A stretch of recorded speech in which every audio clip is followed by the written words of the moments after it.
little songbird, try to fly my way homeward with the melody, and I make the beat. Don't know where it'll take me, cause when I'm in the dark of night, I sing my way back to the light. Come along with me and your heart will see that a song changes everything. And the music is moving me forward on to brighter things, on to bigger dreams. Let the harmony carry me, even if the sky's falling down. I know the sound will lead me out. Come along with me and I know you'll see that a song changes everything. Oh, ooh, ooh.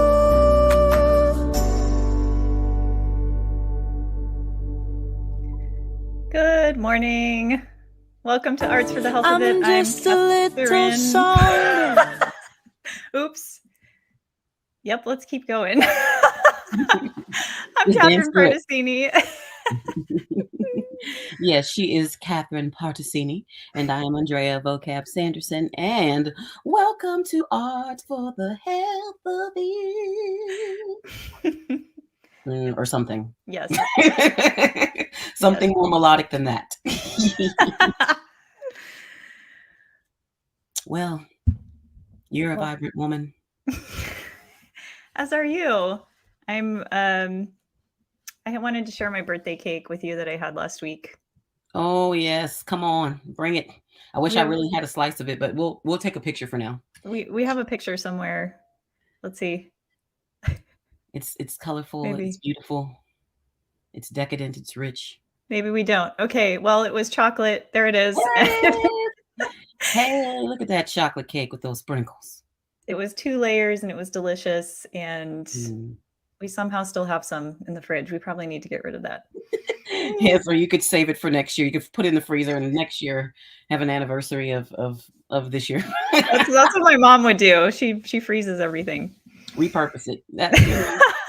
And she's a wise woman. She's a wise lady. What's your mommy's name? Irene. That's nice. Yes, she's the best. Mama Irene. What about yours? My mother's name is Elizabeth. Elizabeth. Beautiful. She goes by Elizabeth, or is there? I mean, mostly Liz. So yeah, that's our mamas. Maybe we should ask Allison when she comes on, our wonderful guest that's coming on in just a few minutes, what her mommy's name is. We need to know Richard's mom's name too. We're just gonna do all the mom names. It's not Mother's Day, so I don't know. We'll just share. When we get that Mother's Day episode, it's about to be real. Maybe we should have one of our mothers on for Mother's Day. Good idea. Okay, write it down. We got to move off of all this mommy talk for now. So what have you been working on artistically? You got something that you want to share with us? I do. Okay, so I recently took this virtual class with Hannah Garrison, who's one of Hearts Need Arts artists in residence, and she Hannah does a lot of things, but she's an instructor for an organization called ANCAN, which is short for Answer Cancer Foundation. And they offer a lot of peer-to-peer support groups for people from all different health or life situations. And they have some focus groups for particular types of cancer. But it's just an amazing way to connect with people from all over the place. And we got to do this Monet-inspired water lily painting. So there it is. And Hannah walked us through just step by step. Like this was within an hour and 15 minutes of how to create this painting. And you have people from all skill levels. And so that felt like a birthday celebration to me because I got to make some art. You're creating new life. Yeah. So that was a lot of fun. And we'll make sure to put the link to their site in the comments if you're interested in joining one of their groups. It's free. And they're just such welcoming people. So, yeah. I guess that would bring about a great sense of accomplishment, being able to create something so beautiful and I love it. It was really gorgeous. Thank you. Greens and blues and pretty pinks. I have a show coming up that is this Thursday at the Brick, the Blue Star here in San Antonio, called Mercuria, and it's a flamenco show, and it features Genevieve and La Memphi and Tamara and myself and Jose Manuel Tejeda. And it's going to be dealing with issues of domestic violence and abuse and for women. And so we are going to be talking about some of those issues today. And we do have a content warning for you all that if you are sensitive to those subjects, just be mindful. We will possibly be talking about some hard subjects regarding abuse and things of that nature. So we welcome you to stay with us and learn from our guest, who Catherine's just about to tell you who she is. All right. So we're joined today by Allison Body, I believe from South Dakota. She'll correct me if I'm wrong. But Allison is she's so many things. She's an artist. She's a therapeutic art life coach and a health coach. She has so much to share with us today. So we're going to bring her on. Welcome, Allison Body. It's Allison. Yeah, we need to applause. Good morning. Good morning. Tell us where you are for people that aren't watching. Kind of describe where you are. Yeah, so I am first and foremost in Rapid City, South Dakota. But more specifically to my exact location right now, if you can't tell from some of the background noise, I'm actually at my horse rescue that I founded and run. It's called War Horse Liberation. Yes, we are a horse rescue, but first and foremost, we provide free equine assisted therapies to veterans. So I'm coming to you live from outside the stall of Blue. And before we hopped on this morning, we were admiring your internet connection and your sound quality, but it's so beautiful. It's like bright blue sky, and yeah, you can see no clouds, no clouds, and you can tell the wind is blowing through her golden tendrils of hair, and their horses are back there, and it just looks like it is a serene oasis of, South farm. Dakota. Yeah. And as we'll talk about later, I love being where I feel grounded and feel comfortable. And this is definitely one of those places for me. So I felt that it was appropriate for me to be here to help keep me centered, to keep my energy up as well. And hopefully to also provide some other people a good backdrop. Definitely. That was one of my questions I was going to ask you, actually, was like, because you spend so much time in nature, like, where is you're just like a place where you feel such an extreme amount of peace, or like you said, the grounding? And I guess that kind of answers that question right there at the horse rescue.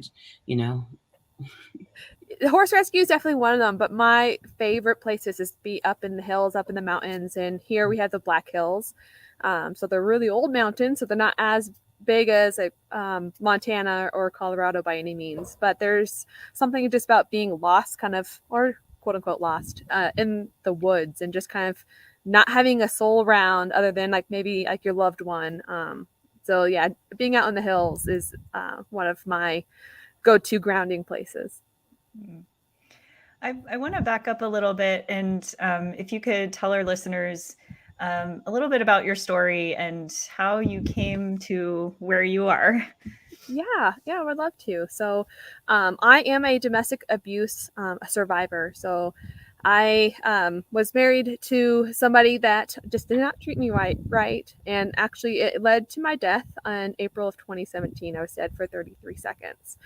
And I had made several attempts to leave that marriage up until that point. And then after that death, I kind of came back with a renewed sense of purpose of not just getting myself where I need to be, but to also help other women overcome their traumas and their challenges as well.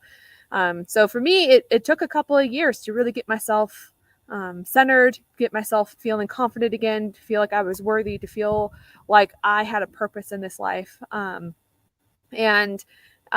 So now I'm here in Rapid City, South Dakota. Was originally in Savannah, Georgia, so half a country away from where all my trauma happened. But I experienced, unfortunately, a lot of different types of trauma. So I do resonate with a lot of what people go through, whether it's mental, emotional, physical. And I use that for myself as more as a motivation. So for me, I've been able to turn my trauma around to help others and use it to show that, you know, we don't need or deserve to be treated that way, and that all of that only makes us stronger people at the end of it. Wow. So I guess I would like to know, what were some of the first steps you took when you were starting the I'm going to help other women and other people heal Mhm. from being abused? What did you do first? Yeah. So when I first left that marriage, I was in personal training, and my hope and my dream was to, how do I help those who've been through trauma? And therapy for me didn't work. I never felt like I was heard, never felt like I was understood. So I wanted to find that alternative from therapy. So I did a lot of research, went through, actually, that's when I went through my health coach certification. I got a job originally as a health coach, but health coaching doesn't quite touch on all the areas I wanted to. So really it was more of a self-exploration of like, what does this look like? What am I visioning? And then putting myself through those practices first and foremost to create essentially a roadmap and to ensure that what I'm learning actually works in real life. And I know each person is so different. So it has to be customized and has to be tweaked around, because what might work for me may not work for you, because there needs to be slight tweaks. You resonate differently with either exercises or areas. My grounding location might be different from your grounding location. So for me, it was going through and doing that deep dive into my thoughts and my beliefs in myself, and recognizing that our brain is first and foremost the one thing that we need to change, and that is where we store our trauma, a lot of it. And trauma actually, in a lot of the research I was reading, interestingly, changes our brain. It changes our thought patterns. It changes how our brain wires and fires. And so people who have been through trauma, whether that is PTSD, whether it's physical, whether it's mentally emotional, it actually changes the way that we think, and it puts us in a constant fight or flight mode. So our cognitive abilities are down.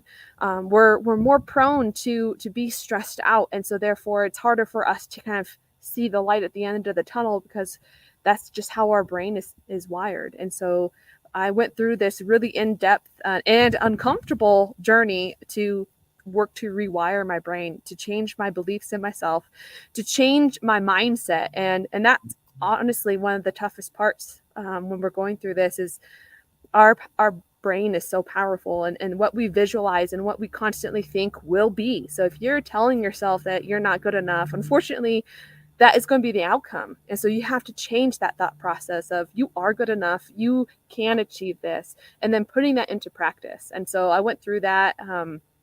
It was a tough journey, like I mentioned. And so once you are able to change your brain and your thought process and your beliefs in yourself, then it's easier to address some of those other key aspects and try to work to build up that confidence from there. Mind renewal. Do you feel like that's an ongoing process for you? And I imagine your clients as well, because it's I was diagnosed with PTSD a few years ago. I didn't really know what it was until someone kind of explained to me, like, this is what's going on. And but even once you know that, it's not like oh, that's what it is, I can fix it now. And so I'm curious, kind of, yeah, if it's this ongoing process for you and how you guide your clients through that. Yeah, it 100% has been a ongoing journey. And even for me, I was telling my group and some of my clients, even like this past weekend, had like this whole bout of, just not feeling like I was doing what I needed to, or not feeling like I was worth, that person. Like, who makes me, this expert? And I had to kind of go through and list out the positives and the things that I have accomplished, of like, I have these certifications, I have this background story. And so one thing I love doing with my clients is creating visuals that you can put up in your home to constantly remind you, because you do have to constantly remind yourself, like, even if you fully believe that you are worth it and that you are here for this purpose and that you are going to change lives, you're still going to fall into that negative mindset of like, but why me? Like, what makes me qualified for this? And so Yeah. having those constant reminders and visualization, and I've mentioned to you before, but one of my favorite research projects I looked into was about visualization, and it talked about these athletes who did nothing more than in their training. All that they changed was visualizing their performance before their sporting activity, and they found that they increased their performance by 30%. So again, Wow. the power of our brains is so incredible. And so tapping into that and creating those visuals, or even I've had several clients write down affirmation words or sentences on their mirrors, so when they're getting ready in the morning, they're constantly reminding themselves of their strengths and what their purpose is. Wow. We do have to do those affirmations, because affirming is a testimony to yourself and a testimony to others. Uh, Before we started the show, Catherine and I were kind of talking about questions we could ask. And I had a question and I was having such a hard time phrasing it. And you kind of spoke on it a little bit, but I was wondering if you could elaborate. When you're in a situation, what advice would you give to people who, as they're trying to help other people work through their traumas, they find themselves being triggered again, watching other people? Like, what's the process? Is it a step back? Is it talk Mhm. to someone else? Like, how do you, what, you know, because you're constantly dealing with other people in the muck of things, and you've healed, you've gone through what you need to go through, but it's reintroduced to you. Like, what's your advice to them if they're trying to help others? Yeah, that's a great question. And protecting yourself is probably, in my opinion, one of the most important things. And so my recommendation is to make sure that before you go in front of others, or before that appointment, to make sure you ground yourself, to go through those motions of not just going through your affirmations, but like doing a mindful practice of why you are there to help them, and to also remind yourself to block it. You want that energy to be receptive, but you also don't want to absorb their problems, because that's Mhm. not going to help them and it's not going to help you. And so it's actually more of a mindful practice that I personally go through, of almost a meditation before my appointments and before any event that I go to make sure that not only am I grounded, but that my energy is protected, so that way people could feel it, but I'm not absorbing theirs. That's real, balancing that empathy versus you know, putting yourself there to be as a conduit to let the healing flow through you. It's weird and hard space to do, but I commend you because you're doing great work. And now, And now we're going to take a quick break. Before we do, just real quickly, you're going to guide us through one of the activities you use with your clients. What do people need for this? Yeah. So any medium would work. So it could be a paper and pens, it could be pencils, it could be acrylic Vocab has set. her markers. Yeah, or markers. So whatever you're comfortable with working in, that's the first thing I always recommend, is find a art medium that you're comfortable with, because it makes that process a whole lot easier. So I love watercolor and I love acrylic painting, and so that's been my mode for these exercises. But I've had people even just do pencil stick figures, and that Okay, is acceptable. Yeah. absolutely. Okay, well, we're going to take a quick break and we will be right back with this activity. Fresh out of luck. Yeah. There's no genie in the lamp, no lamp to rub, no wishbones to break. But I can't give up, no, I can't give up. And I wish, and I wish, I wish, I wish.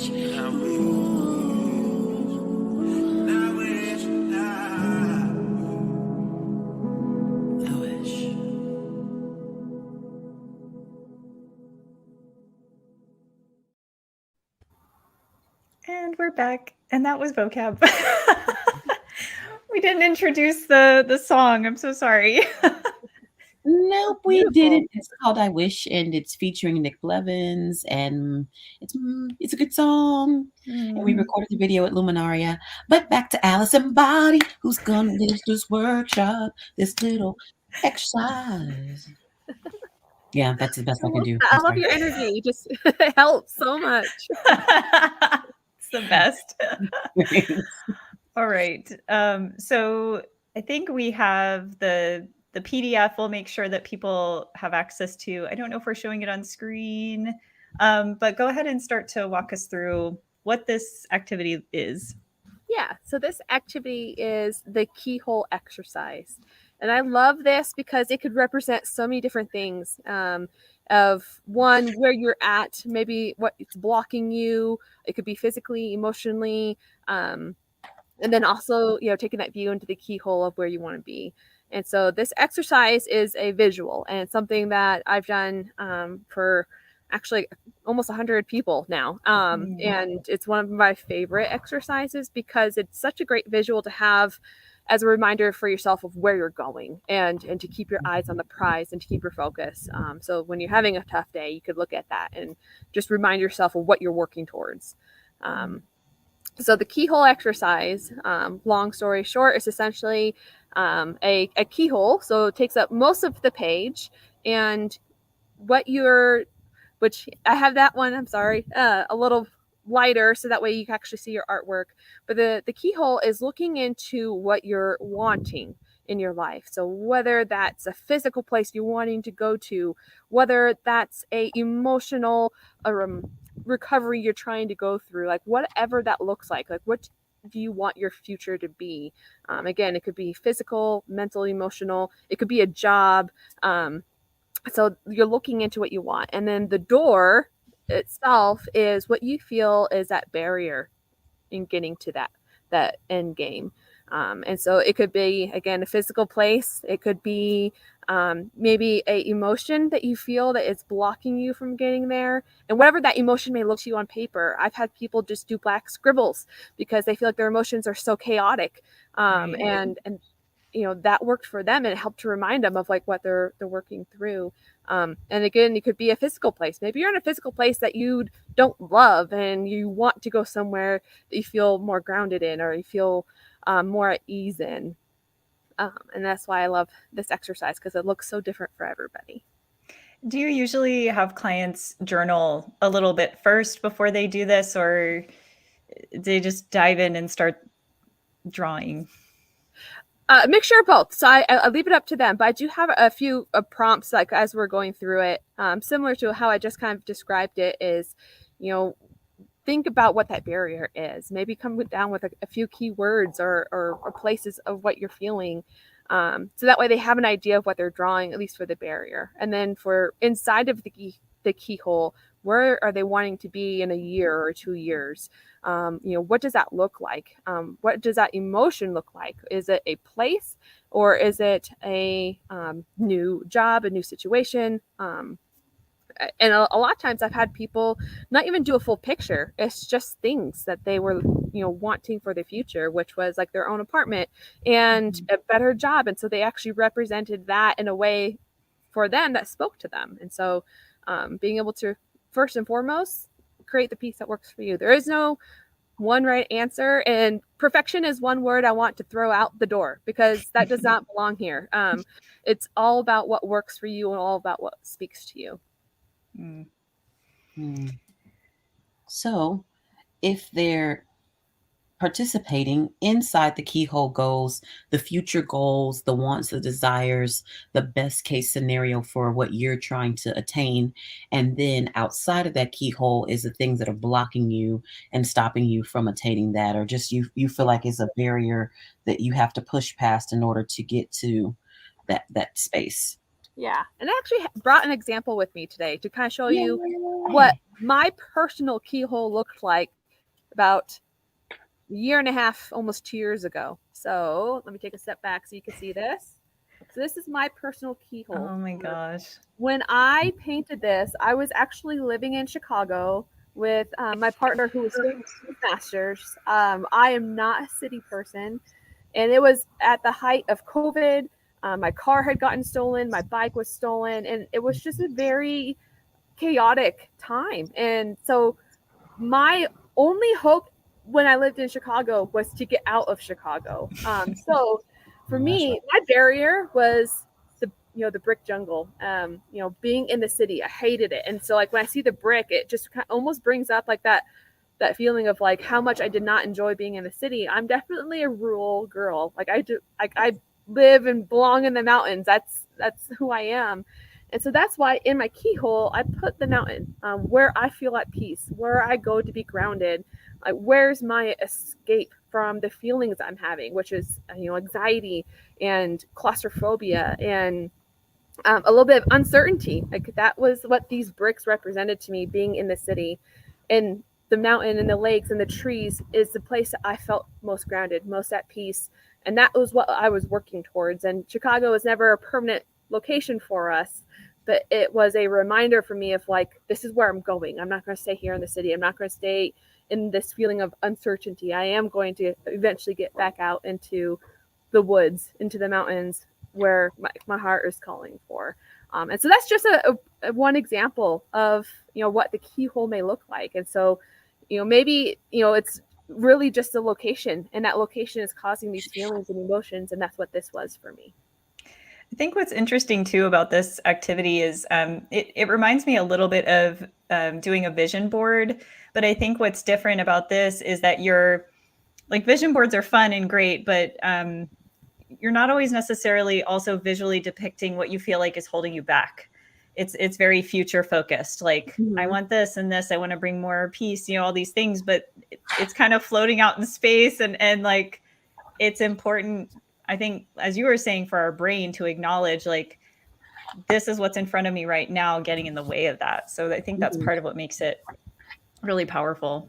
Yeah. And one thing I've noticed, and this is not true for all people, but when people are only focused on the future, they become dreamers and not doers. And so this was a way to not only keep that dream alive, but recognize that there needs to be a doing in that process. Like, what's holding you back, and remind yourself what you're going to do to overcome it. And so that my biggest advice for everyone as they're doing this is don't get caught up on the barrier. That's why the barrier is the smallest part of this entire painting, drawing, pencil, whatever your modality you're using. That's why that's the smallest. You want to stay focused on where you're going, but recognize that there are going to be barriers, but that you are strong enough to achieve it. Well, yeah. Do we want to share? We do. I think maybe Richard has a picture of mine. So I did this ahead of time so that we'd have time to share. But mine it's kind of a mix. It's like collage, colored pencil, watercolor. There's a mix of things. And if you're listening and not watching, the background or like the barrier for me is a computer because I spend a lot of my time, I work remote, which is such a blessing. But there are times where that becomes a barrier to me having time to be outside, which is where I feel the most refreshed and connected to God. And so I collaged my keyhole on top of that computer. And it's kind of like a view of the water. We live in Biloxi, and so we're very close to the beach. So it was really interesting because I don't feel totally like I get to do amazing things in the work that I do, but it's also maybe not enough balance of the other piece of getting time to just be outside. Yeah. It's beautiful. It really is beautiful. All right. I guess I got to share. It's your turn. Okay. So if you can see inside the keyhole is me on stage in front of a great audience of people, packed show. And on the outside is a bed and me sleeping and resting and dreaming and not actualizing the dream by physically getting up and doing something. And then I wrote an acrostic poem to accompany the image, and the word going down is keyhole. And here is the poem. keeping time with my dreams of endless nights and stage lights, yelling and screaming applause beams of halos blinding my eyes from sight, ovations unzipped at the seams of love, unmeasured and treasured night. Enveloping inspiration is unlocked. I catch a gleam of an opened keyhole vision to my future life. That's beautiful. I love that. Beautiful. You are a visual artist. If you're listening and not watching, you need to watch the episode because vocab your artwork. It's amazing. Thank you very, very, very much for that affirmation. It's cool, like trying to create. I guess because I used to watch like Project Runway, and they would talk to them about creating your own personal textile, and so like creating a pattern of some sort. I think for people who are not, they don't think that they're drawers, they don't think that they're painters. Find a way to create a pattern in your work that you can have reoccur. That might help you, unless you're just like, I'm doing straight up abstract and everything's going to be seemingly arbitrary. But you know, that helped me to be like, oh, I'll just do a whole bunch of little Z's to represent the sleep, and that'll become effective. It's totally effective because it created that barrier, that sense of a barrier. So really cool. Completely. And one thing I love about this exercise, all the exercises and art in general, let me just say art is amazing because it becomes our voice. And I know I had mentioned to you previously of, I am not a emotional person. I used to joke around, like, I'm not all about that feely stuff. But when you're going through not even just traumas, but when you're trying to create a dream, make that dream happen, you have to figure out how to voice those emotions, whether it's, to a therapist or to yourself. And for me, I don't always have the words to express what I'm feeling, to express what, challenges I'm having or how happy I am. And so art becomes that. Art becomes my language of expression, because I could take some of those thoughts that maybe I don't have words for. Maybe I have just like images in my head of what it kind of looks like. And I could put that into my piece of a way to really express what I'm really feeling deep down. Yeah, and I want to hear more about your artistic process because you do create some really amazing things. We're going to take a quick break and then we'll come back and hear about that. Ose shalom bin Ramav, Huya ase shalom, Alenu be'akol Yisrael, V'emru. Amen. We are descendants apart, the most tragic moving art, broken glass, best beware, crystal knock, no crystal stare, blitzkrieg everywhere, beautiful bodies drop like bombshells, without a German care, without a human care, we have a burden that we share, DNA of descendants, no recompense or repentance, we've been in a state of emergency for centuries, our people bleed, my neighbors weren't my enemies, internment labor, harbor them from my enemies. It's like we're standing at the Red Sea chanting freedom, but Pharaoh won't set us free. Pharaoh won't let us be the burden of color, the burden of creed, the burden of bloodline weighs heavy on our seed. Heavy content. We didn't even say anything. We just went into this really heavy piece, and I was like, that one is hard. That one's hardcore. It's a song that draws the parallels between the Jewish Holocaust and enslavement of Black people in America, and how we can overcome some of those things. And that song's called "The Burden." Yeah. Featuring Tamara Adira, which we didn't get to her part, but if you're watching, you can see her dancing in that. But back to Allison Body and the question that was posed before we went to that break, which is your process, your artistic process, and what comes from it. Yeah, that's a really, really good question. And I have found that it's changed over time. So in my younger years, my parents actually paid for art docents. I actually went through like specialized art classes, and expressing art was so easy and effortless, and it was easy for me to express a lot of those feelings. And after, all the traumas I've experienced in my life, I shut myself down from art because it made me feel a lot of those emotions that I was keeping locked up in a box, because it's easier when I first left to pretend like it never happened, to pretend like I was okay and just kind of move on. And so getting back into art, and even still now that, that I've recovered and I'm helping others and it's become a big part of my life again, is I go in with a purpose of what am I wanting to create, or sometimes it could be just if I'm feeling a lot of emotions I need to get out, like because I don't know how to voice it.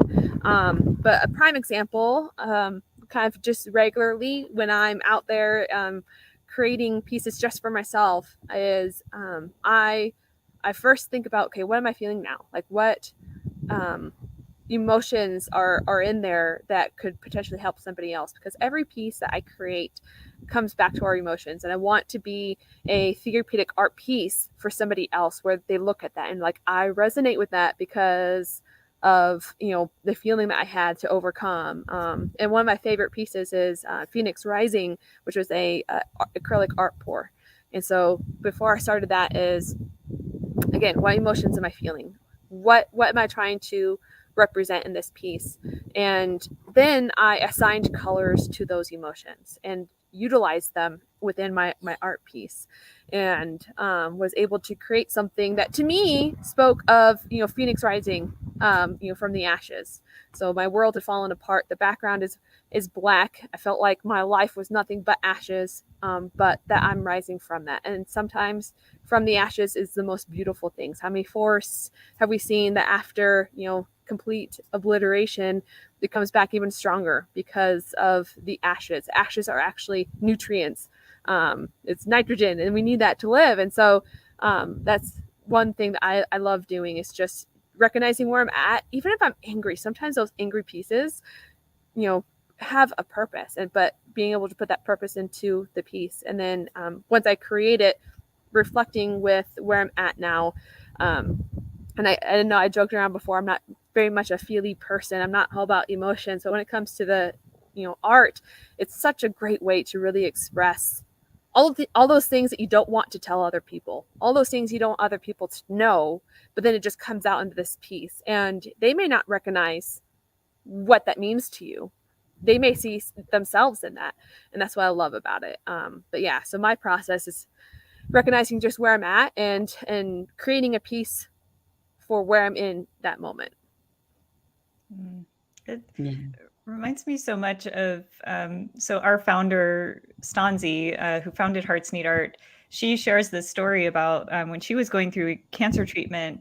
She looked forward. They had these art classes, and she looked forward to going because it allowed her this safe space to express the things that she couldn't. And basically, what you're saying, that she did not have the words for at the time.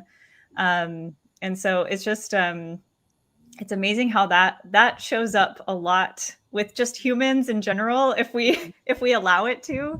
But I wanted to ask real quick, do you feel like your earlier art making days, like the type of art you made then, is it very different from what you do now? Like, was it more representational? How did that shift? Yeah, that's a great question. So when I first started in my younger years, it was all very realistic. I love drawing horses. Horses have always been my passion. And so that was, my primary focus was realistic pencil drawing. So it was all pencil, lead, charcoal.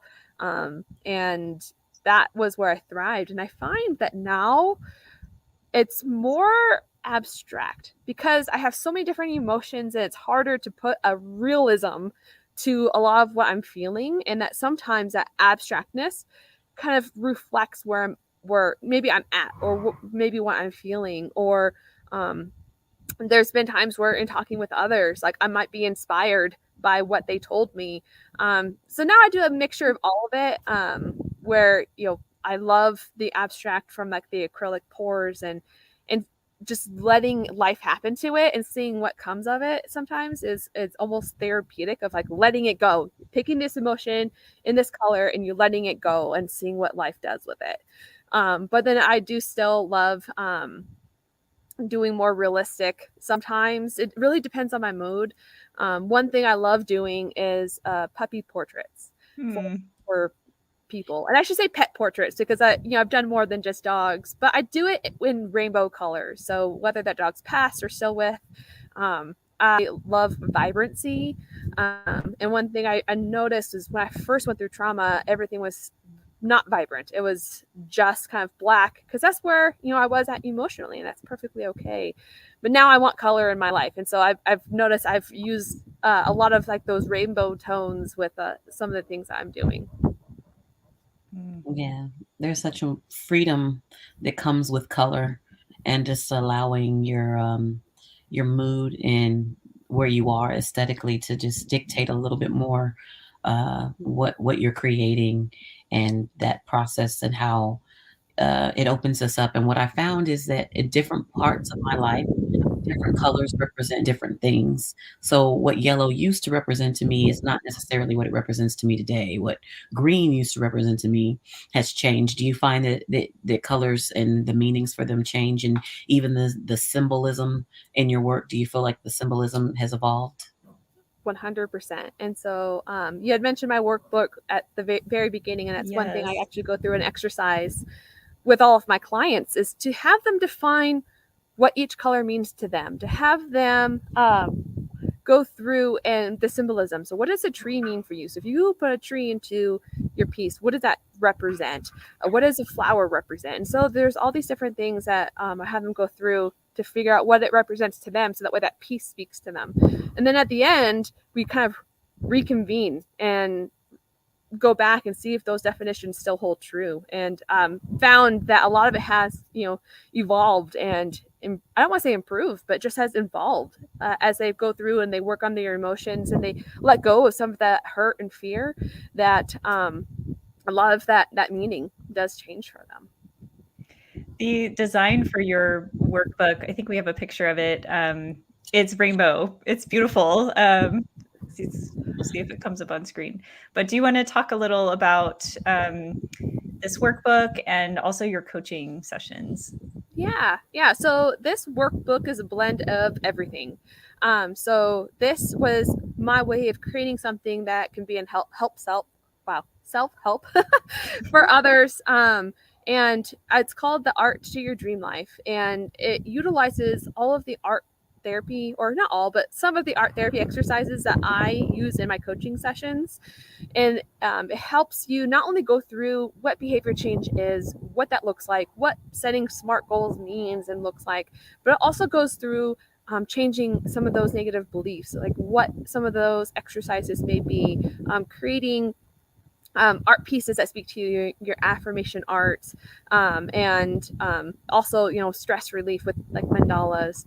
So this book is a all-encompassing of what I do. So my coaching is I help women who've experienced trauma to let go of that fear, to increase their self-confidence and their self-worth, and to help them build that life that they deserve. And this book takes a lot of those coaching principles from my 90-day program into this book itself, so that way they can go through that practice on their own. They can address some of those fears or some of those tough emotions maybe on their own. Maybe they're not ready to work with another person, but they're ready for a change. And so that's what this workbook has essentially grown into. And it's I'm going to be honest, I'm not normally a writer, so it comes out like my own speaking. And so I would say it's a little bit more of a relaxed workbook. But it does ask you to, again, to find what represents to you, like what do those colors mean? What do those shapes mean to you? So as you're creating those pieces, you can utilize that. That's wonderful. And Richard has put the link to that in the comments if you'd like to. Thank you for giving us access to that. And if people want to book a coaching session with you, you're offering, is it a free 30-minute? Yeah. So that link will get you that workbook completely free. So that way you can go through and start working on improving yourself. And then I am also giving away a free 30-minute coaching session where maybe you just kind of want guidance, or reflect on some aspects, or whatever it is that you need. That 30 minutes is essentially for whatever you need. Even if it's just the vent, I'm here for you. So you get the free workbook and a free 30-minute session with me. That's really kind and generous and thoughtful of you. I love what you said about the things that we deserve, because we talk ourselves out of a lot of things that we do deserve. And it's really beautiful that you are reminding people, um, and asking them questions that hold them accountable to speak to their dreams and speak to the things that hinder them, so they as we acknowledge those things, we can empower ourselves and move past and overcome. Mhm. And you say it's always a constant mind renewal, always constantly going back to reflect on where we currently are and where we want to be. And it's so great to see you put it in the context of artwork. Yeah. What is Thank you. the best way for people to connect with you if they want to learn more about what you do and who you are and all the wonderful things? Yeah. So I do have a Facebook page where I post, tips and advice, some other free resources as well. It's called Allie's BAM Workshop. So ALLIES BAM Workshop. So you can find me on Facebook there. I also have a free Facebook group where it's called Women Helping Women Overcome Trauma. And again, it's a space for women all to come together to show support. So whether you've already overcome your trauma and you want to be a support for other women, or maybe you're in that moment with trauma and you need that safe space, this is a free group that is solely designed again for women to help each other really not just overcome trauma, but to empower each other. So I do have that community as well. Thank Wonderful. you. Great resource. We'll make sure that we have all those links posted in the comments so people can connect with you and the community you've created. Yeah, that'd be great. Well, Allison, thank you so much for being here with us today. It was just such a joy to learn more about you. And if you're listening and not watching, you need to watch, because you have to see where Allison is. It's beautiful. Well, thank you so much for having me. It's been wonderful getting to know both of you guys and having this conversation. Thank you. Thank you. Well, Ooh. magical woman. I feel like I need a minute just to absorb all of that. Oh my goodness. We actually have another quick break, I believe. Let's see if we can get this right. This song is by one of our musicians in residence, Jeff Wood. So we'll take a quick break and we'll be right back. 'Cause you're magic. Everything about you is magic. Every little piece of you is magic. I for one know I gotta have it. Every single day it's tragic to know that other people don't have it nearly as good as I have it. 'Cause being with you is pure magic. Every single day.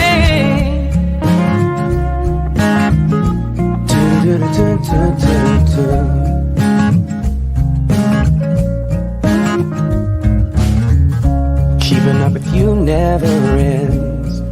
You go till you're gone. We never end up where we began. I never can tell how far we'll go. Into your dreams, your heart and your soul.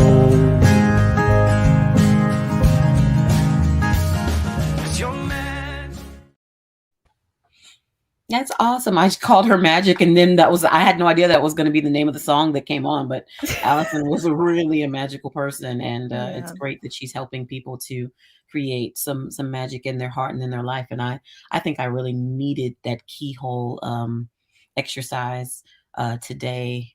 And I hopefully you all created something that you feel really good and confident about. And if you didn't finish it, you've got all day. You can finish it. And same, similar thoughts. When I was doing that project, I was like not really sure what was going to come of it. And I think sometimes it's easy to underestimate how important it is, whether it's writing or making art, to just get it out of the brain space. It's just like very abstract, and letting it move through you and get out onto the paper. So I would encourage everyone to give it a try. There is if you're like, I can't draw a keyhole, Allison has provided a template that you can use for that. You could print it out and create your own. So we just let us know you want it, and we got you. Well, we had some awesome comments that have happened recently, and I think we're going to look at some of those and acknowledge some people who have been viewing. And thank you so much for your viewing and your listening support as we do this wonderful show. Yeah, so we have this was from your episode, Vocab, your book giveaway. You gave away one of your poetry books, and we have a picture that the lucky winner won. It says, "Thank you so much. Vocab's written word is so illuminating and inspiring. This book of poems and songs has really enacted a perspective shift in how I approach my day-to-day and my relationships with the people around me. Thank you for sharing your gifts with all of us, Vocab." And that's from Katie. She was so excited. Katie. And she had a great smile on the picture and just vibrant. I downloaded that picture. I'm going to look back at it, and I needed it this morning. I think I got 2 to 3 hours of sleep total. I could not sleep last night. Oh, goodness. And so, yeah, it was a rough night. And then it started raining like first thing this morning. It was like raining pretty loud. And so once I started listening to the rain, I was like, there's no way I'm going back to sleep now, listening to that. And normally soundscapes of rain put me to sleep, but this morning it was having not the opposite effect. That makes your keyhole barrier like even more true with all, with all the Z's all over it. Yeah. But you have an event coming up tomorrow. Would you like to share? I do. So you call him the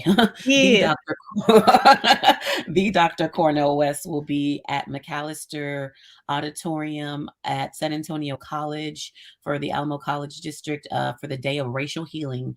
It is a day of solidarity, racial healing, and narrative change. And he will be being spoken to and with by Dr. Eric Castillo. And before that, myself and Tanisha Payne, who is an amazing dancer, we will be presenting like a multidisciplinary piece leading into that about recovering self and knowing who we are and speaking some affirmations to people after we deal with some tough issues in the first piece. And I'm so excited about that. And it can be streamed because they don't have seats open. There is a link on my Facebook page for that, or you can go to San Antonio College or Alamo College's Facebook page and you can register to stream the talk. And I'm sure it'll be on their YouTube channel within a couple of weeks as well. And so the conversation starts around noon and the event ends at 2:00. So that's Central Standard Time for those who are wondering where we are. I'm in San Antonio. Wonderful. Thank you for sharing that with us. Thank you. What are you looking forward to the most for that event? I'm going to be freaking out, but just, okay. That's fair. Just anything from Dr. West, his perspective is brilliant. He's spoken all over the world on these very topics, and he has such an amazing insight. And, we just need this encouragement to continue the work that we do. We're all called to do something else. We all, so many things, and we have multiple purposes, but I know one of my purposes is about being a bridge and helping to unify different people groups and people from different walks of life. And so just getting some affirming information from him and encouragement to continue that work is really something that I'm looking forward to. Awesome. Okay, what do we have coming up next week on Arts for the Health of It? Do we know? Next week is our recap. Yeah, it'll be our Hearts Need Art highlight. I believe we'll get to meet we have 2 new board members that we want to introduce you to. We'll hear from our CEO, Richard Wilmore. The aerodynamic hair that he has. Yeah, we need He's bringing that hair right here. And you're going to get to see it. You're going to get to hear his beautiful voice as he tells you about all the growing things. We're going to talk about growth. And which is, I think that's always an ongoing thing with the show. Is just like, how do we grow as people? But we're going to spend some specific time, targeted, focused, talking about growth.